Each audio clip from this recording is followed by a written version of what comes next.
Just a disclaimer, after all is said and done, what I'm saying here is my opinion. Even though I will provide facts, data, and evidence, note, Kent Hovind, I said evidence, not evidences, that Little Mermaid is the official, without a doubt, trans princess of Disney. If Mulan was a movie that helped you, please keep Mulan in your heart, even if you're wrong. With that said, let's get down to business. Excuse me. So gender is just a social construct, and believing in God is a crutch. When you mix them together and give them a whirl, what do you got? Atheist girl. Recently, Luxander and the Godless Iwan had an excellent Q&A on about being non-binary. If you haven't seen the show, please look for a link in my descriptions. During the show, they displayed their wit and savvy all the way up to this question. So this from Atheist T-Girl, who I'm pretty sure I have spoken to on the Twitter. Best trans character, best Disney trans character, The Little Mermaid or Mulan. How is The Little Mermaid trans? Is it the so I guess like the mermaid thing is really hot with trans women. So like the idea of them being like, yeah, there's just nothing down there until they get the preferred surgery there, I guess.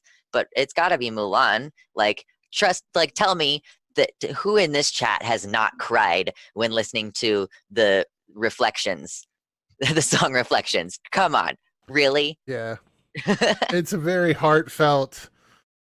It hits you. It hits you very hard. That feel when you look back on your childhood and you're like, oh. But yeah, mermaid plus getting legs. Yeah. Holy Mrs. Snark. And here's where I must insert another disclaimer. Neither is, in reality, a trans movie. Until Disney gets down to it, all we have is fanfares for representation. Because neither of them are true movies about being trans, both of them are going to have issues with how they represent trans people and will not quite fit the trans narrative. And before we start, here is a simplified definition of trans that I used recently in one of my videos. First of all, what is the definition of trans? The simplest definition I can give is when the sex that you are assigned with at birth does not fit the gender identity that you have. Oh, she's really lovely, isn't she? Now again, this is a simplified version and people can and will disagree with me on it, but it's good enough for our video. We have two contenders for our title of Trans Disney Princess. Mulan, the peasant who brought the Huns to their knees, and Ariel, who somehow got clams to be bras. Take them coconuts, Professor from Gilligan's Island. Let's first discuss the people's favorite, Mulan.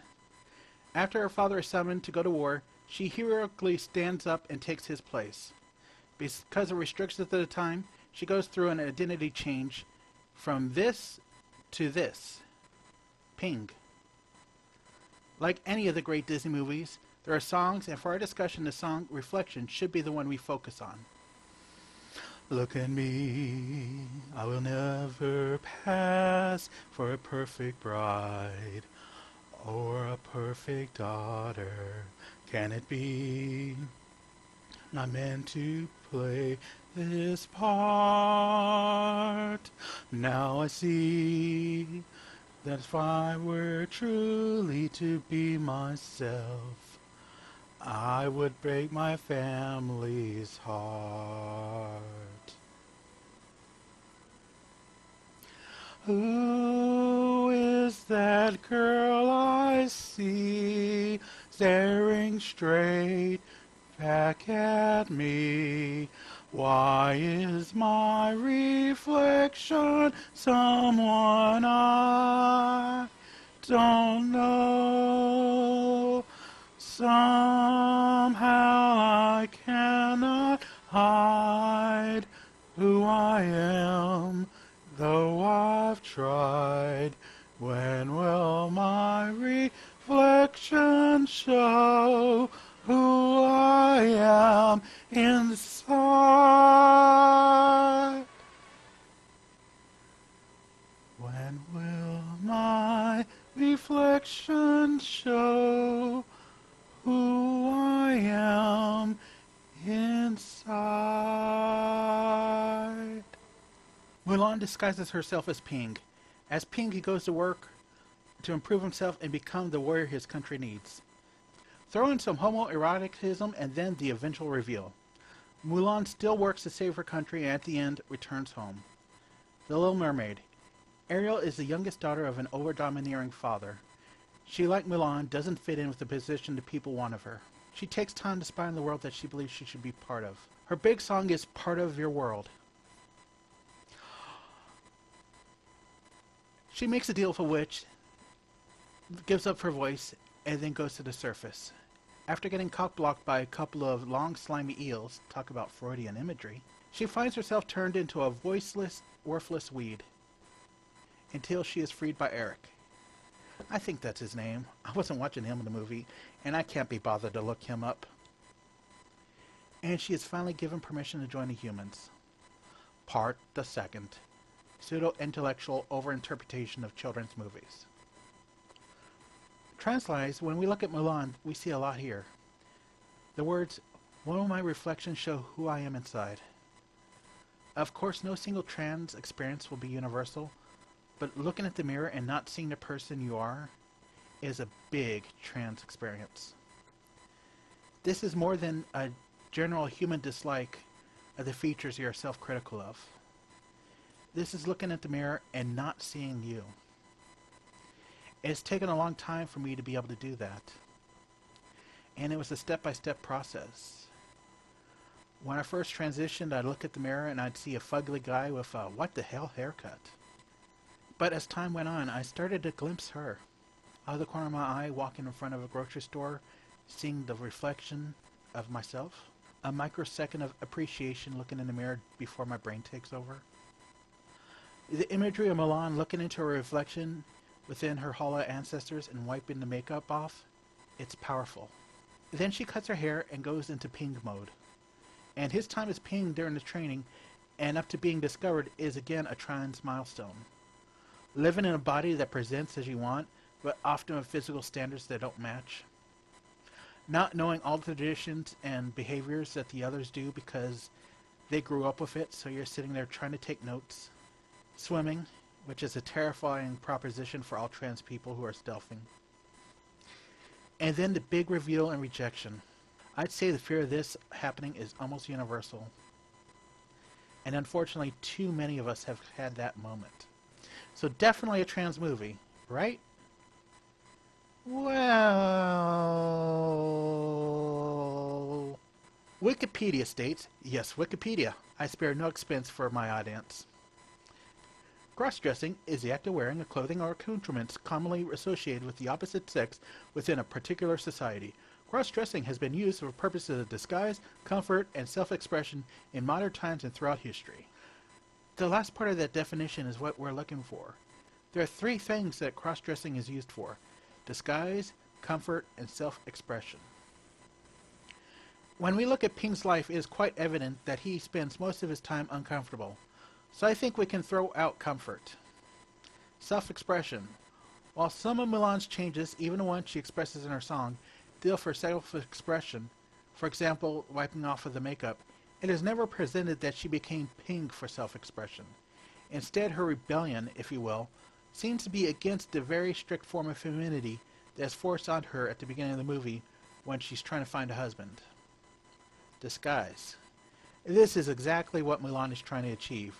For a while, she put on a disguise of Ping, not because she wanted to be Ping, but so she could achieve a specific goal. Kill as many Huns as possible, making it one of the most genocidal Disney movies ever. So her father won't have another heart attack or whatever the heck this is. There is an argument in the community over whether cross-dressing for a reason other than gender transition is transgender, and historically it has been and hasn't been part of the transgender umbrella. Mulan's act of being cross-dressing for a disguise is not the sole reason that it isn't the ultimate trans Disney movie. If we skip to the end of the movie, we see Mulan is offered the chance of the life that Ping could have had. Positions only open to men were offered her by the Emperor, but instead she decided to return home. Some may argue this is due to her giving in to societal pressures, but if we watch the last few minutes, we see this scene. Mulan enters and is approached by her father. She isn't wearing Ping's clothing. She's not wearing her peasant clothing.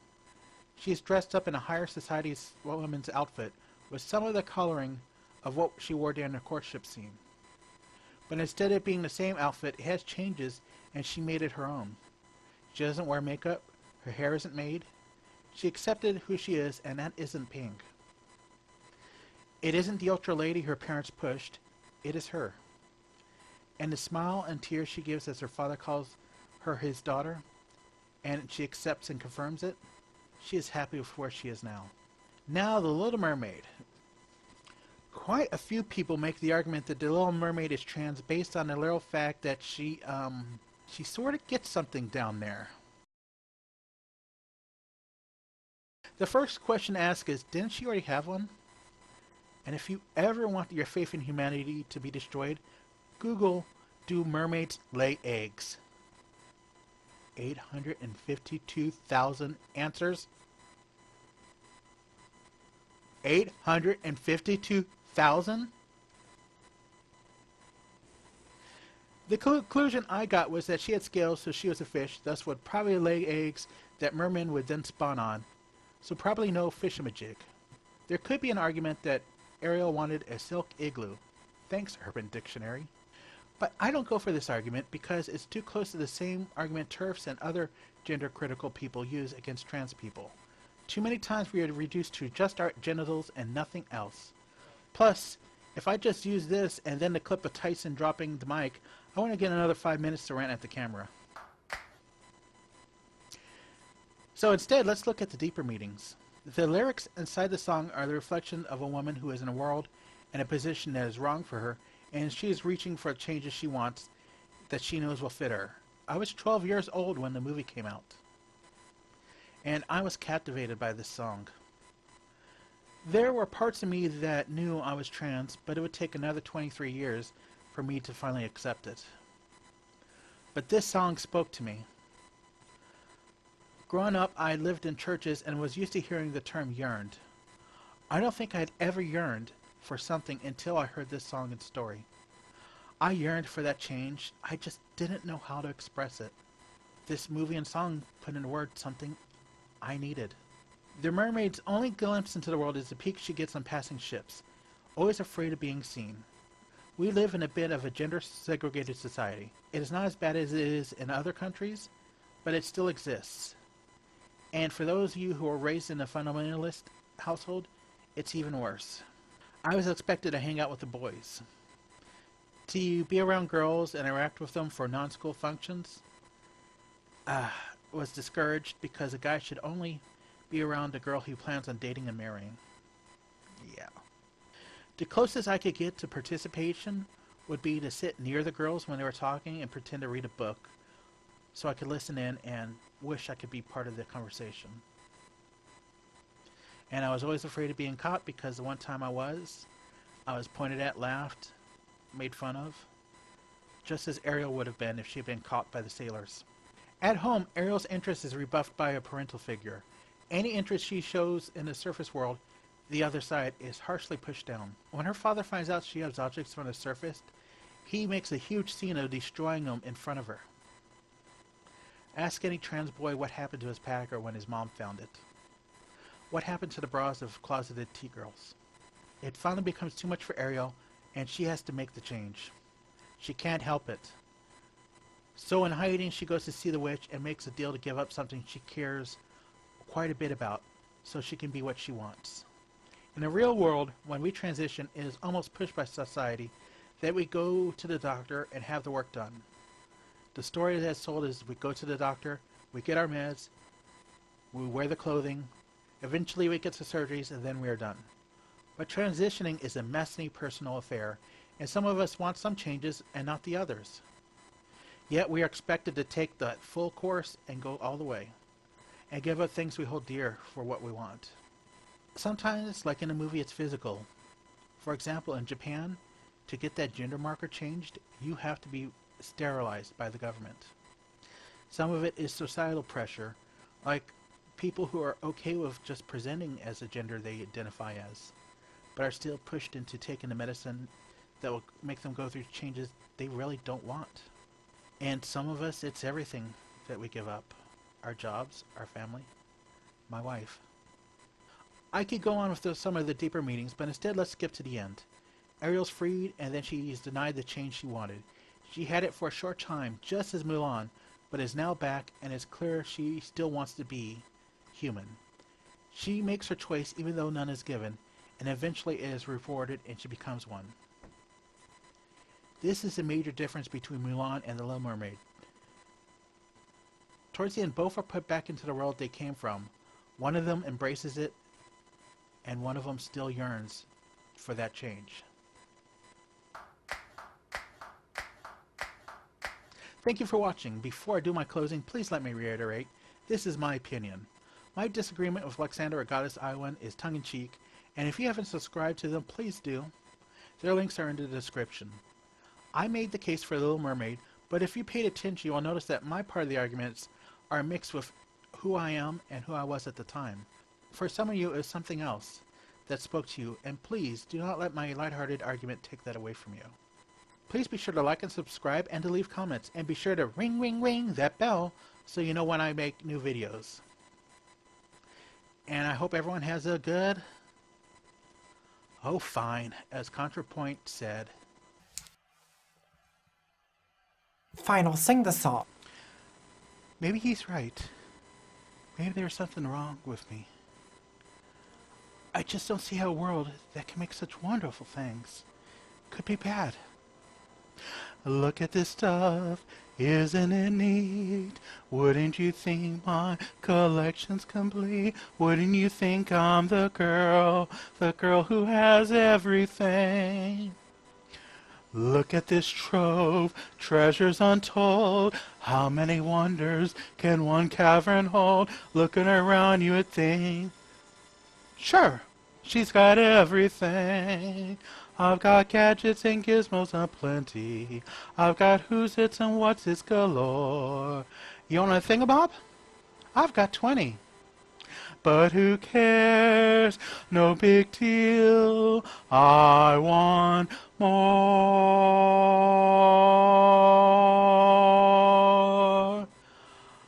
I want to be where the people are. I want to see them dancing, rolling around on those, what do you call them? Oh, feet. Flipping your fins, you don't get too far. Legs are required for jumping, dancing, strolling along on those, what's that word again? Street, up where they walk, up where they run, up where they spend all day in the sun, wandering free. Wish I could be part of that world. What would I give if I could live out of this water? What would I pay to spend a day warm on the sand? Bet you on land they understand. You don't reprimand your daughters. Bright young women, sick of swimming, ready to stand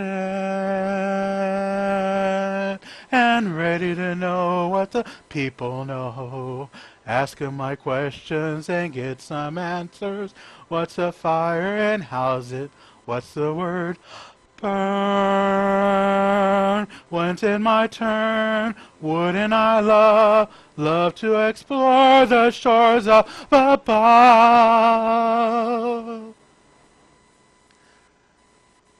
Out of the sea, wish I could be part of that